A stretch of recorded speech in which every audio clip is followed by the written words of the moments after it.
In the imposing castles of medieval Europe, where towers rose like stone fingers pointing to the sky and walls guarded secrets of power, the lives of royal wives were far from the fairy tale that romantic chronicles have often painted. Behind the gates of these architectural colossi, the existence of queens, princesses, and duchesses was marked by treatment that, in many cases, bordered on brutal. It wasn't just about the opulence of crowns, endless banquets, or dresses embroidered with golden threads. The reality was a mosaic of restrictions, humiliations, and, not infrequently, raw violence. To understand this history, one must shed the notion that being a royal wife was synonymous with glamour and privilege. Rather, it was a role that combined the weight of political expectations with a personal sacrifice few could foresee.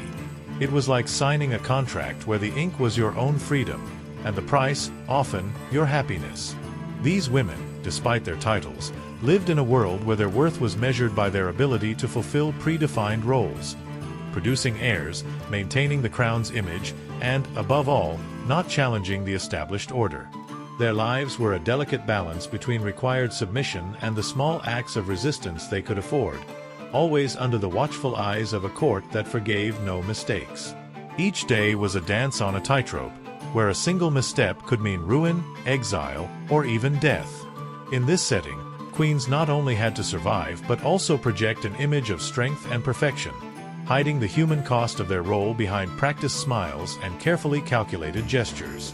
Imagine a young noblewoman, barely out of adolescence, torn from her home and sent to a distant kingdom to marry a king she had never met. These unions were not acts of love but political treaties sealed with flesh and bone. Women, like pieces on a chessboard, were sent to strengthen alliances, secure peace, or consolidate territories. The marriage of Isabella of France to Edward II of England in 1308 is a classic example. Isabella, just 12 years old, crossed the English Channel to wed a man who, according to court rumors, found more comfort in the company of his favorite courtiers, like Piers Gaveston, than in his wife's. The young queen had to contend not only with her husband's disdain but also with the hostility of a court that saw her as a foreigner, an intruder in a power game where everyone sought their own game. Her arrival in England was not met with fanfare but with cold stares and whispers in the corridors. Every step she took was watched, every word she spoke weighed on an invisible scale. Isabella, later known as the She-Wolf of France, had to quickly learn to navigate this hostile environment, using her intelligence and cunning to survive in a court that did not want her. Her youth was no excuse for evading expectations. On the contrary, her age made her more vulnerable, as she lacked the experience needed to face the wolves of the English court. Her marriage, far from a romantic union, was a battlefield where she had to learn to defend herself from day one, negotiating her place in an environment where loyalty was a luxury few could afford. As she grew, Isabella developed a remarkable knack for diplomacy and intrigue, skills she later used to orchestrate her husband's downfall and secure the throne for her son, Edward III, in an act that defied the norms of her time and earned her both admiration and infamy. The lives of these women were strictly regulated, as if they were puppets in a theater where the strings were pulled by kings, advisors, and courtiers.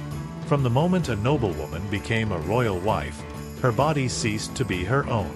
Her primary duty was to produce heirs, preferably male, to ensure the dynasty's continuity. Failure in this task could be devastating, both personally and politically, and Boleyn, Henry VIII's second wife, is a paradigmatic case. Her inability to give birth to a male heir led to her fall from grace, accused of treason and adultery in a trial many historians consider rigged. The evidence against her was flimsy, based on rumors and dubious testimonies, but the truth mattered little when the king wanted to dispose of her. The pressure to conceive was immense, and queens were closely monitored by physicians, advisors, and sometimes even spies who reported any sign of pregnancy or its absence. If a queen managed to give birth, the relief was temporary.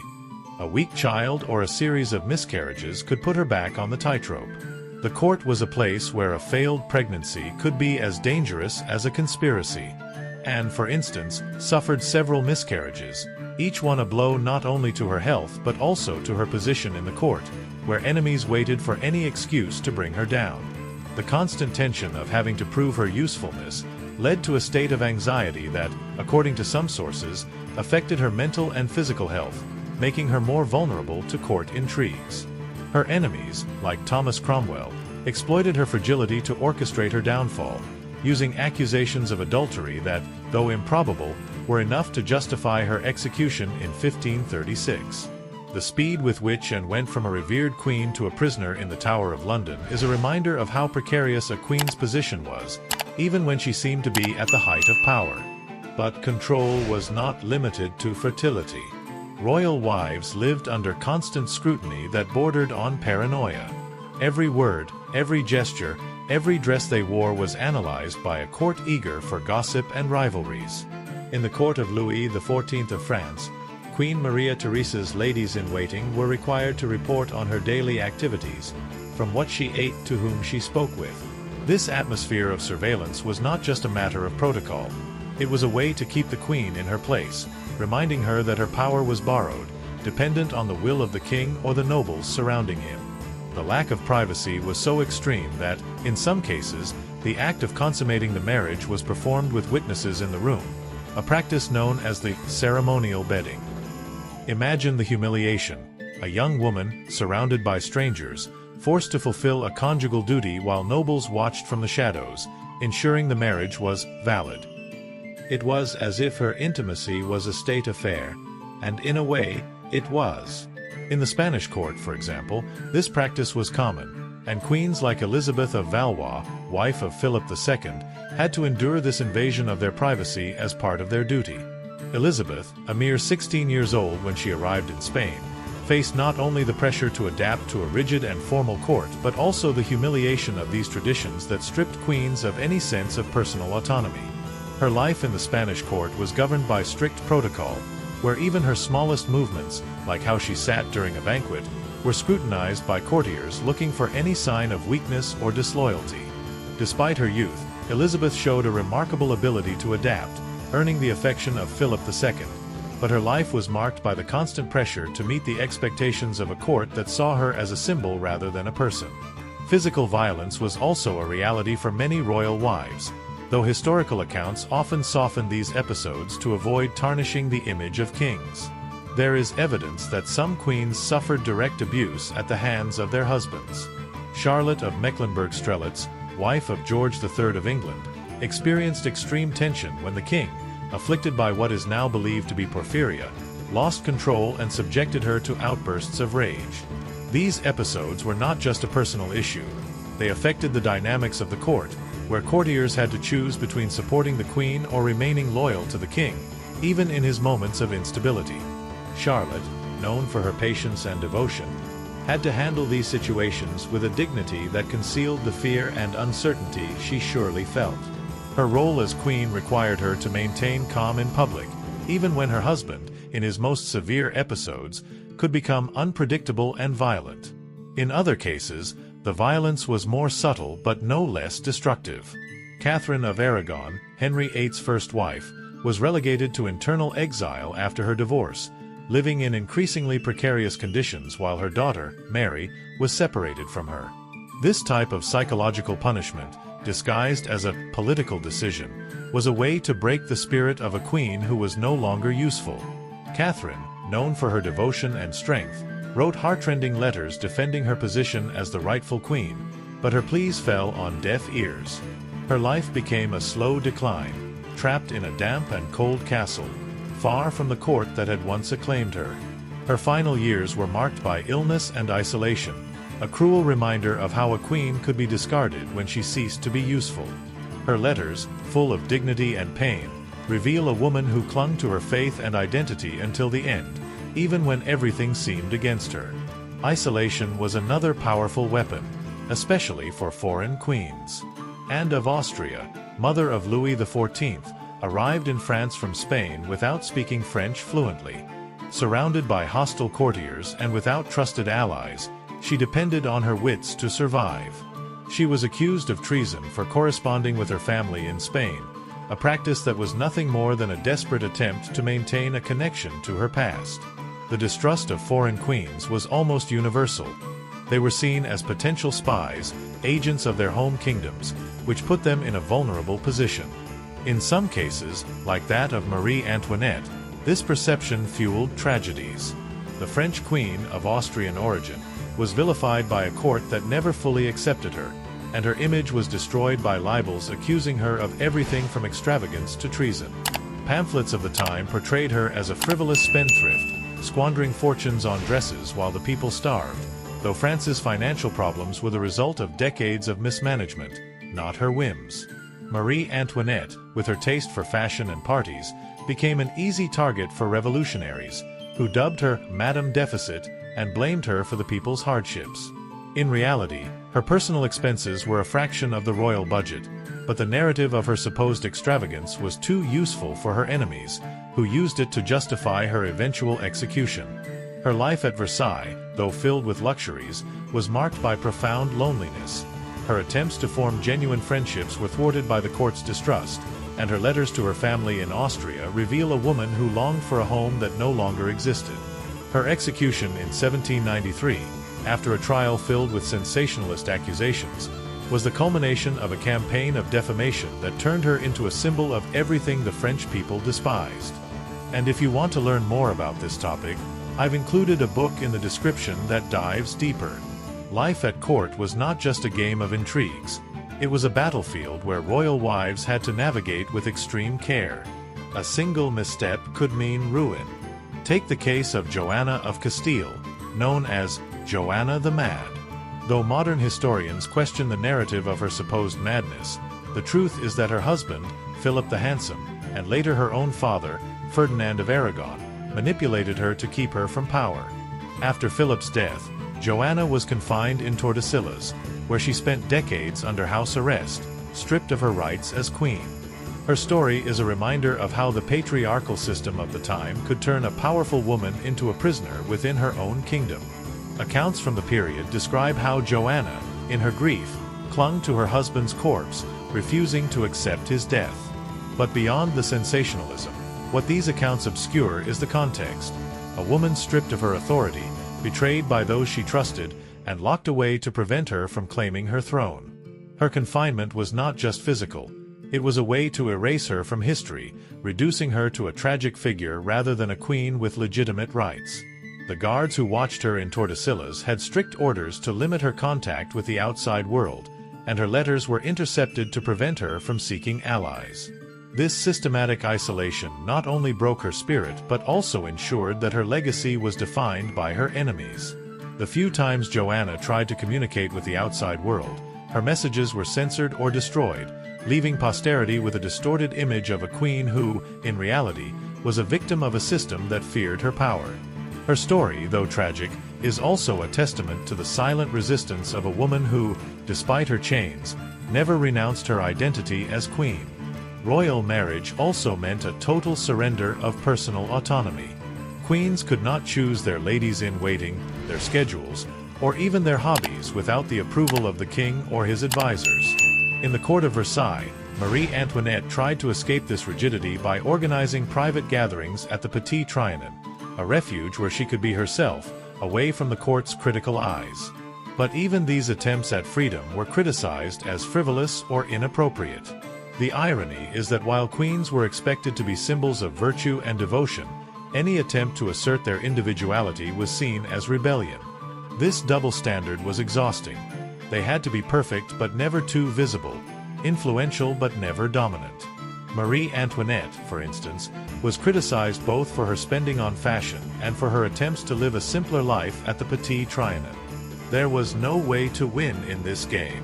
Her efforts to create a space of her own, like the small rustic village where she played at being a peasant, were seen as mockery by a people suffering from famines, though they were, in reality, an attempt to escape the suffocating pressure of the court.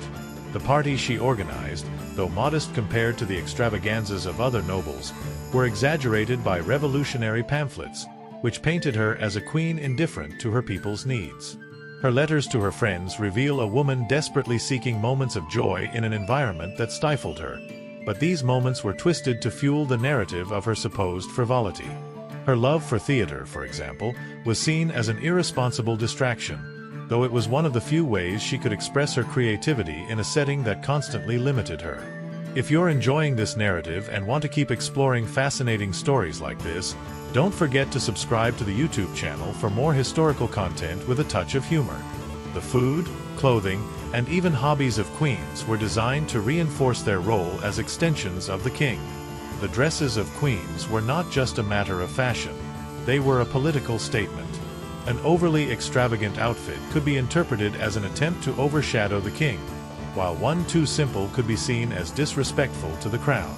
Catherine de' Medici, Queen Consort of France, was known for her ability to use fashion as a diplomatic tool, choosing fabrics and colors that reflected political alliances or subtle messages. For example, during negotiations with Spain, she opted for sober colors that evoked the austerity of the Spanish court, while at French public events, her dresses were a display of wealth to reinforce the monarchy's prestige. But even she had to carefully balance every decision to avoid criticism. A poorly chosen dress could spark rumors of extravagance or, worse, disloyalty. On one occasion, Catherine was criticized for wearing a dress with Florentine embroidery, which some interpreted as a nod to her Italian roots rather than to France. These criticisms were not just superficial.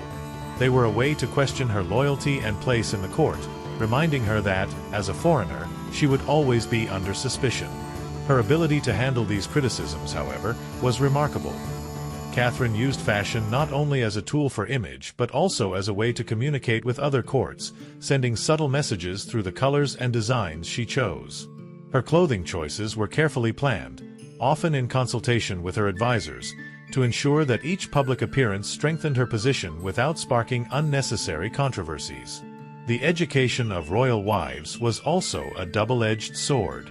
Many, like Isabella of Castile, received a rigorous education in letters, languages, and politics, but this preparation had a clear purpose: to make them useful to the kingdom, not to empower them.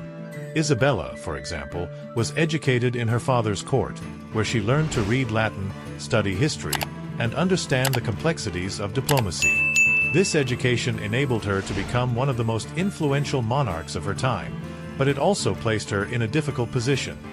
She had to use her knowledge without appearing too ambitious. When a queen tried to exert political influence, as Margaret of Anjou did during the Wars of the Roses in England, she was often demonized. Margaret, known for her tenacity, was portrayed as a ferocious she-wolf by her enemies, simply for trying to protect her sons' and dynasty's interests.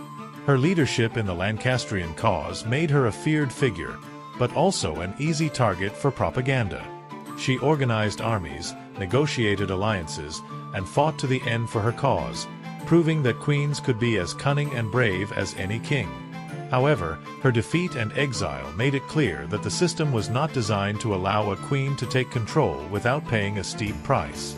Margaret spent her final years in France, living in relative poverty, a stark contrast to the power she once wielded.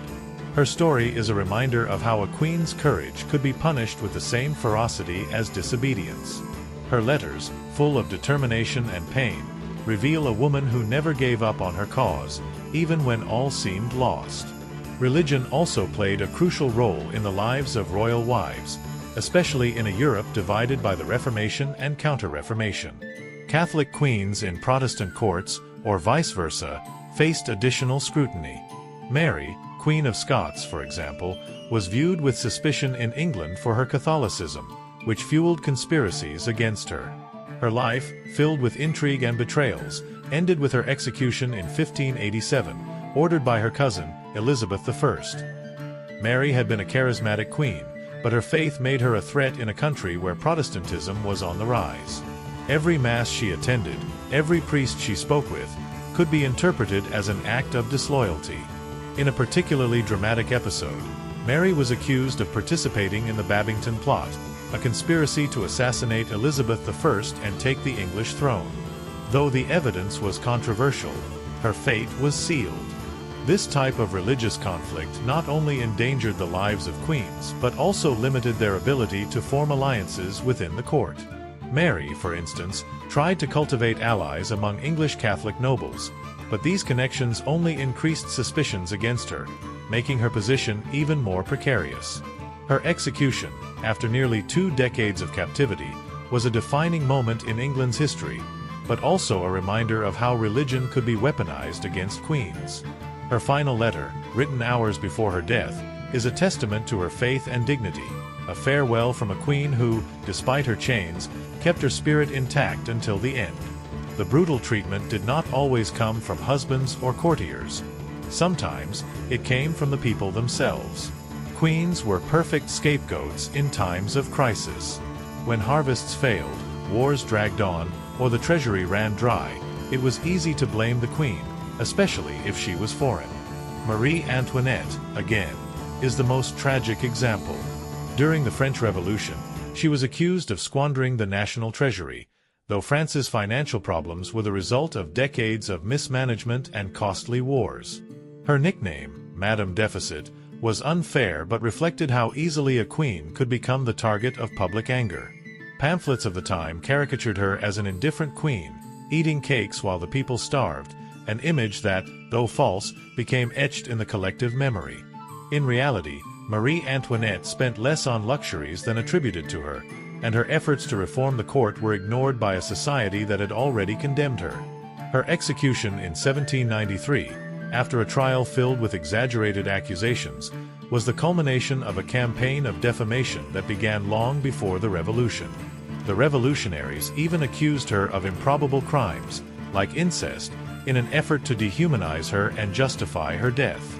Her tragic end is a reminder of how queens could be turned into symbols of everything the people despised, even when their actions were misunderstood or exaggerated. Her final moments, facing the guillotine with a calm that surprised her executioners, show a strength that contradicts the image of frivolity her enemies tried to impose. And if you want to learn more about this topic, I've included a book in the description that dives deeper. The power dynamics within royal marriages could also be a minefield. Some queens, like Catherine the Great of Russia, managed to turn the tables and take control, but they were the exception, not the rule. Catherine, after enduring an unhappy marriage to Peter III, orchestrated a coup that brought her to the throne. Her success was based on a combination of cunning, powerful allies, and an iron will, qualities not all queens could afford to cultivate. For most, marriage was a gilded cage, where the price of the crown was submission. Catherine, however, not only seized power but wielded it with a skill that made her one of the most successful monarchs of her time, expanding the Russian Empire and modernizing its administration. But even she faced rumors and criticism, especially about her personal life, which courtiers used to try to delegitimize her. Her relationship with favorites like Grigory Potemkin was a source of scandal, though these relationships were, in many cases, a way to consolidate her power in a male-dominated court. Catherine learned to use these rumors to her advantage, projecting an image of strength and confidence that disarmed her critics. Her ability to navigate the intrigues of the Russian court while maintaining control of a vast and diverse empire is a testament to her intelligence and resilience, but also a reminder of how exceptional her case was. Her correspondence with philosophers like Voltaire shows a sharp mind and a clear vision for her kingdom, but also reveals the loneliness of a woman who, despite her power, could never escape constant scrutiny. The mental health of these women also suffered under the weight of expectations. The constant pressure, isolation, and lack of control over their own lives drove many to chronic anxiety or depression. Joanna of Castile, again, is a case study. Though her madness may have been exaggerated by her enemies, there is no doubt that the tragedies of her life, the death of her husband, the loss of her children, her confinement, would have broken anyone. Chronicles of the time describe how Joanna wandered the roads with Philip's coffin, refusing to bury him. But these stories often omit the context of her grief and isolation. Even more resilient queens, like Isabella of France, showed signs of strain. Isabella, known for her role in Edward II's downfall, had to navigate a disastrous marriage and a hostile court before taking drastic measures to protect herself and her son, Edward III. Her decision to ally with Roger Mortimer to overthrow her husband was an act of courage but also desperation, and it cost her reputation in the chronicles of the time. Historians of the era described her as an ambitious and treacherous woman, ignoring the circumstances that drove her to act. Her relationship with Mortimer, though possibly romantic, was primarily a strategic alliance, but rumors of a scandalous affair were used to tarnish her image. Her eventual fall, when her son Edward III took control and executed Mortimer, showed how even queens who managed to wield power could be punished for their audacity. Later chronicles, written by men loyal to Edward III, minimized Isabella's role, reducing her to a secondary figure in the story of her own triumph. Multiple pregnancies, common among queens, also put their physical health at risk. In an era without modern medicine, every childbirth was a mortal danger. Anne of Brittany, Queen of France, had at least 14 pregnancies, of which only 2 children survived infancy. The pressure to keep trying, despite the losses, was immense, and queens had no option to refuse. Complications from childbirth could leave them weakened, which was often interpreted as a sign of personal weakness, not a medical issue. The physicians of the time, with their limited knowledge, often resorted to practices like bloodletting, which could worsen the situation. Moreover, queens had to recover quickly to resume their duties, which included attending public ceremonies and maintaining an image of strength, even when they were on the brink of physical collapse. Anne of Brittany, for example, suffered from chronic health problems due to her numerous pregnancies, but the court expected her to continue performing her role without complaint. Her efforts to maintain an image of strength, despite her physical fragility, were a testament to her resilience but also a reminder of the inhumane burden placed on queens. Each childbirth was a trial by fire, not only for the physical risk but also for the political pressure to produce an heir to secure the kingdom's stability. Chronicles of the time rarely mention the physical and emotional toll of these pregnancies, focusing instead on the political outcomes of each birth or loss. The education of royal children also fell, in part, to queens, though with severe restrictions. Queens could oversee their children's upbringing, but major decisions, such as marriages or military careers, were in the hands of the king or his advisors. This meant that even in their role as mothers, queens had limited power. Maria Theresa of Austria, wife of Louis XIV, had to watch as her children were raised to serve the kingdom's interests, with little room for maternal affection. Royal children were separated from their mothers at an early age, raised by wet nurses and tutors who prioritized loyalty to the king over any emotional bond. This distancing was another form of dehumanization, a reminder that the queen's role was functional, not personal. In Maria Theresa's case, her eldest son, the Grand Dauphin, was educated to be the perfect heir, but she had little influence over his upbringing, relegating her to a secondary role even in her own son's life. This separation was especially painful for queens like Maria Theresa, whose devotion to her family was one of the few sources of comfort in a court that kept her on the sidelines. Her letters reveal a deep love for her children, but also a resignation to the fact that her role as a mother was secondary to her role as a queen. This disconnection, though common in royal courts, was a constant source of pain for many queens, who had to watch their children become pawns in the kingdom's political game. If you're enjoying this narrative and want to keep exploring fascinating stories like this, don't forget to subscribe to the YouTube channel for more historical content with a touch of humor. The social lives of queens were also tightly controlled. Friendships were viewed with suspicion, as any close relationship could be interpreted as a conspiracy. Ladies-in-waiting, though seemingly allies, often acted as spies for the king or nobles. In this environment, loneliness was a constant. Some queens, like Catherine of Aragon, found solace in religion, spending hours in prayer and dedicating themselves to charitable works. Catherine, for example, was known for her devotion, sewing clothes for the poor and attending Mass daily. Others, like Marie Antoinette, sought escape through small acts of rebellion, such as organizing private parties or indulging in hobbies like theater. But even these distractions were criticized, feeding the narrative that queens were frivolous or irresponsible. Marie Antoinette, for instance, created a small rustic village in the gardens of Versailles, where she could play at being a peasant.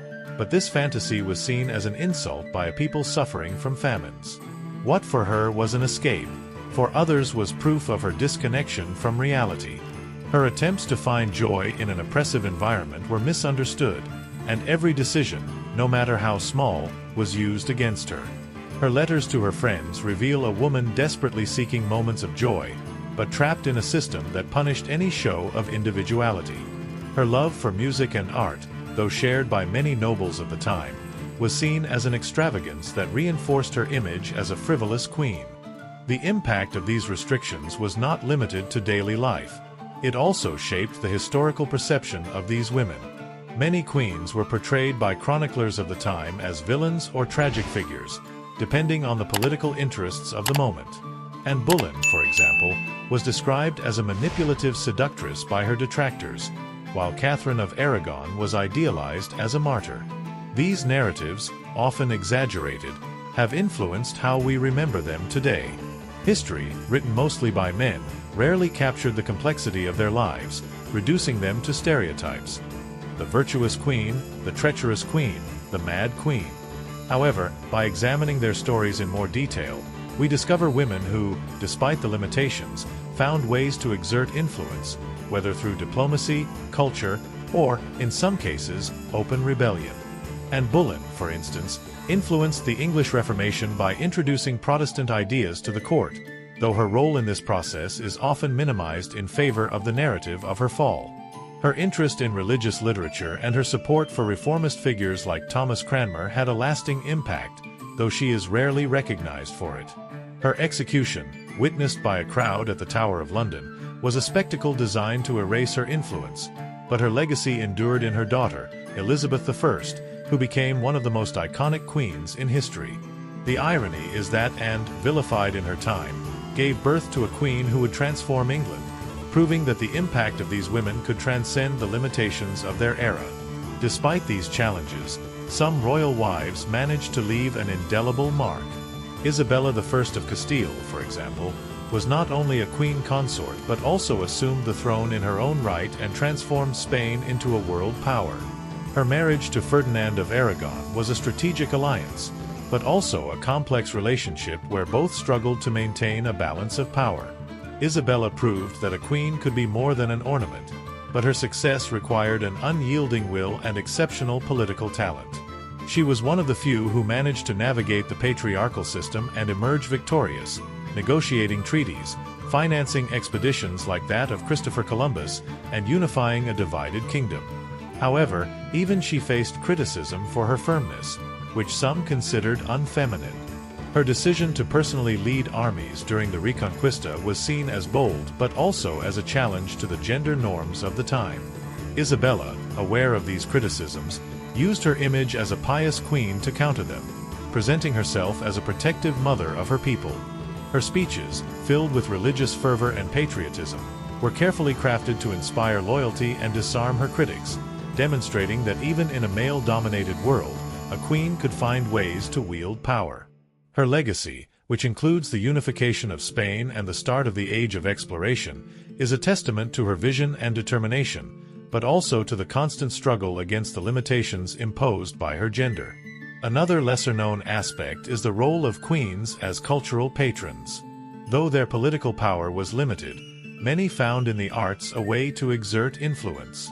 Catherine de' Medici, for example, was a great promoter of architecture and the arts in France, leaving a legacy still visible in the chateaux of the Loire Valley.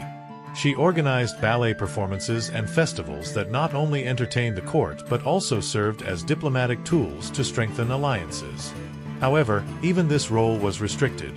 Any spending on culture could be criticized as extravagance, especially if the queen was foreign. Catherine, of Italian origin, was accused of bringing extravagant customs to France, though her efforts helped consolidate the kingdom's cultural prestige. Her festivals, like those organized to celebrate peace treaties, were carefully planned to project an image of power and unity, but they were also an opportunity for Catherine to exert subtle influence in an environment where direct power was denied her. Her efforts to introduce court ballet, a form of entertainment combining dance, music, and theater, laid the foundation for the development of the performing arts in France, but they also earned her criticism from those who saw these activities as frivolous. Her ability to balance these criticisms with her cultural ambition is a testament to her cunning, but also to the constant pressure under which queens lived. Her letters to her children, filled with political and personal advice, reveal a woman who understood the power of art as a means of communication and cohesion, even when her enemies tried to delegitimize her. The sexual lives of queens were also a constant subject of speculation. Rumors of adultery, whether true or not, could destroy them. And Boleyn and Mary, Queen of Scots, were accused of infidelity, charges that often lacked solid evidence but served to justify their elimination. On the other hand, a queen's fidelity did not guarantee her safety. Catherine Howard, another of Henry VIII's wives, was executed for alleged affairs, though the evidence was dubious. The obsession with the purity of queens reflected a society that saw their value in terms of their bodies and their ability to produce legitimate heirs. Any rumor, however unfounded, could become a death sentence. In Catherine Howard's case, her youth and inexperience made her vulnerable to court intrigues, where her family's enemies seized any opportunity to bring her down. Her execution, at the age of 21, was a brutal reminder of how queens could be discarded without mercy. Her trial, filled with sensationalist accusations, was more a political spectacle than a fair process, designed to consolidate the king's power and eliminate any threat to his authority. Chronicles of the time, often written by men loyal to Henry VIII, portray Catherine as a tragic but guilty figure, ignoring the context of a young woman trapped in a system that condemned her from the start. Queens also faced the challenge of maintaining their dignity in an environment that constantly sought to dehumanize them. Public ceremonies, though designed to showcase the monarchy's splendor, often placed queens in a vulnerable position. During coronations or banquets, they had to perform impeccably, smiling and nodding while courtiers judged them. A misstep in a dance, a word out of place, or even a dress that didn't meet expectations could trigger criticism.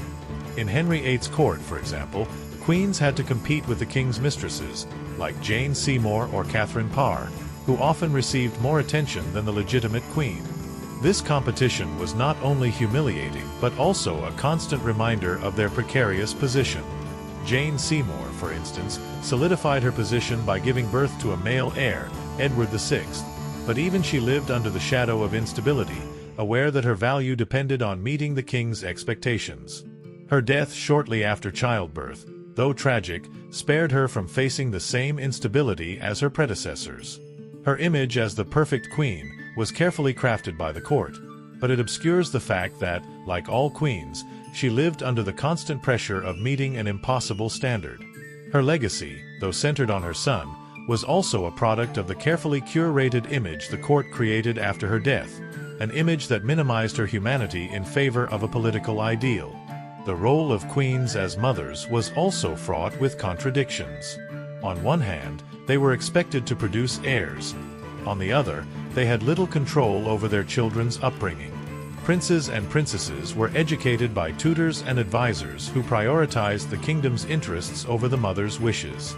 In some cases, like that of Mary, Queen of Scots, queens were completely separated from their children. Mary barely saw her son, James, who was raised in a Protestant environment while she languished in captivity.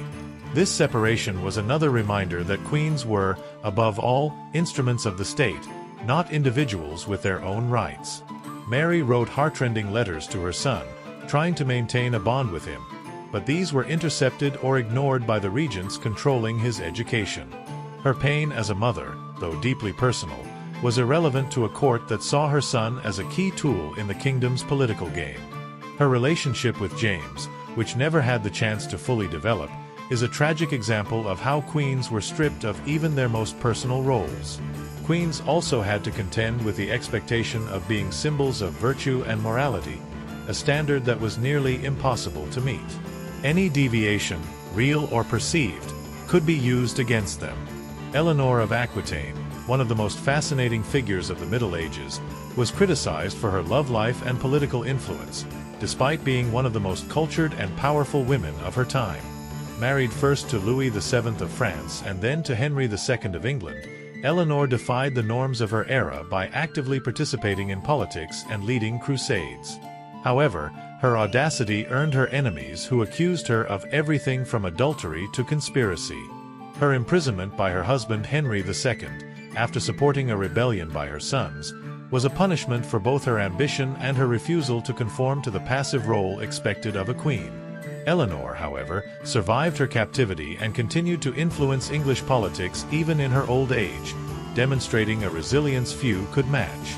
Her life, full of ups and downs, is an example of how queens could challenge expectations, but also of how they paid a high price for doing so. Her legacy, which includes the establishment of a dynasty that shaped Europe for centuries, is a testament to her strength, but also to the battles she had to fight against a system that sought to limit her. Another often overlooked aspect is the impact of illness on the lives of queens. In addition to the risks of childbirth, queens were exposed to the same diseases that affected the general population, but with the added pressure of maintaining an image of strength.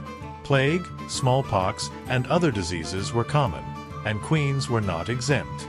Elizabeth of Valois, wife of Philip II of Spain, died young due to health complications exacerbated by her pregnancies. Her death was a blow to the Spanish court, but also a reminder of the fragility of life in an era without modern medicine. Queens had to face these threats with a smile, attending public events even when ill, as any sign of weakness could be used against them. Elizabeth, known for her beauty and love of the arts, was idealized in the Spanish court, but her life was marked by the constant pressure to meet the expectations of a king who saw their marriage as a political tool rather than a personal relationship. Her death, at 22, was a tragic reminder of how queens could be consumed by the demands of their role, both physically and emotionally. Diplomacy was also a field where queens had to act with surgical precision. Though many lacked direct political power, they were often expected to play a role in international negotiations, especially if they were foreign. Anne of Austria, for example, served as a bridge between France and Spain, though her efforts were often misinterpreted as attempts to favor her native country. Her correspondence with her brother, the King of Spain, was constantly scrutinized, and any message could be interpreted as treason. Yet and also demonstrated a remarkable ability to handle these tensions, using her position to smooth conflicts and maintain peace in a divided Europe. Her role in the negotiations of the Treaty of the Pyrenees in 1659, which ended decades of conflict between France and Spain, was crucial. However, her success in this area did not earn her the recognition she deserved. Instead, she was viewed with suspicion by both sides, trapped in a game of impossible loyalties. Her ability to maintain composure in the face of these suspicions is a testament to her intelligence, but also to the constant pressure under which foreign queens lived. Her diplomatic letters, carefully crafted, reveal a woman who understood the delicate balance of power and influence in the Europe of her time. Queens also faced the constant threat of being replaced. In a court where power depended on the king's favor, royal mistresses often posed a greater threat than political enemies. In Henry VIII's court, for example, queens had to compete with figures like Anne Boleyn or Jane Seymour, who could rise from mistresses to queens if they captured the king's attention. This competition was not only humiliating but also created an environment of constant insecurity. Anne Boleyn, before becoming queen, displaced Catherine of Aragon, but once on the throne, she herself faced the threat of other women seeking the king's favor.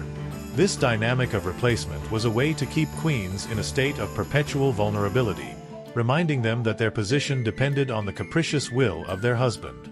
Even queens like Catherine Parr, Henry VIII's last wife, lived with the constant fear of being replaced, though her intelligence and tact allowed her to survive the king and maintain her position. Her ability to navigate the court, even in the face of intrigues from powerful nobles like the Seymours, is an example of the resilience required of queens in such a hostile environment. The lives of queens were also marked by a lack of control over their finances. Though they were expected to project an image of wealth and splendor, many had limited access to the kingdom's resources. Marie Antoinette, for example, was criticized for her spending, but in reality, her allowances were controlled by the court, and any purchase had to be approved by the king's advisors. This lack of financial autonomy was another way to limit their power, ensuring they depended entirely on the king or the court for any need. Even queens like Catherine de' Medici, who tried to use resources to fund cultural or political projects, had to navigate a system that viewed every expense as an opportunity to criticize them. Catherine, for instance, financed the construction of palaces and the organization of festivals, but every expenditure was scrutinized by a court that suspected her intentions as a foreigner. Her ability to handle these criticisms while promoting art and culture in France is an example of how queens could find ways to exert influence, even within a system that sought to limit them. Her efforts to build a cultural legacy, despite the criticisms, show a vision that went beyond the limitations imposed by her role. Queens also faced the constant pressure to maintain an impeccable public image. Royal ceremonies, such as coronations, weddings, or funerals, were opportunities to display the monarchy's splendor, but they also placed queens under intense scrutiny. Every detail, from the cut of their dress to the way they greeted dignitaries, was analyzed by a court looking for any excuse to criticize them. In Louis XIV's court, for example, Maria Theresa had to participate in ceremonies that lasted hours, often in uncomfortable conditions, to maintain the image of a strong and united monarchy. These ceremonies were not just a matter of protocol. They were a way to reinforce the court's hierarchy, with the queen in a secondary but visible role. Her ability to perform this role without making mistakes was crucial, as any slip could be used to question her suitability as queen. Chronicles of the time describe how Maria Theresa, despite her natural shyness, learned to project an image of dignity and grace, even in the most exhausting moments of her role. The lives of queens were also marked by the constant threat of mental illness, not only as a personal condition but as a tool used against them. Accusations of madness were often a political weapon, used to delegitimize queens who challenged the status quo. Joanna of Castile, for example, was labeled mad by her father and son, who used this narrative to justify her confinement and take control of her kingdom. However, Joanna's letters and the testimonies of those who knew her suggest a woman deeply affected by grief, but not necessarily unfit to rule. This manipulation of her image is an example of how queens could be reduced to caricatures to serve the interests of men in power. Even queens who did not face such extreme accusations, like Marie Antoinette, were subject to rumors about their emotional stability, fueled by their behavior in times of crisis. Her apparent frivolity was seen as a sign of mental weakness, ignoring the context of a woman trapped in a court that punished any show of humanity. The lives of queens were also marked by the constant pressure to maintain political alliances, even when they lacked direct power. Foreign queens, in particular, were often used as diplomatic bridges between their home kingdoms and their adopted ones, but this position was a minefield. Anne of Austria, for example, faced constant suspicions that her loyalty lay with Spain, despite her efforts to serve France. Her role in the negotiations of the Treaty of the Pyrenees was a significant achievement, but also a reminder of how delicate her position was. Every letter she wrote, every conversation she had, was examined by a court that distrusted her motives. This constant surveillance not only limited her ability to act but also isolated her emotionally, leaving her without trusted allies in a court that saw her foreign origin as a threat.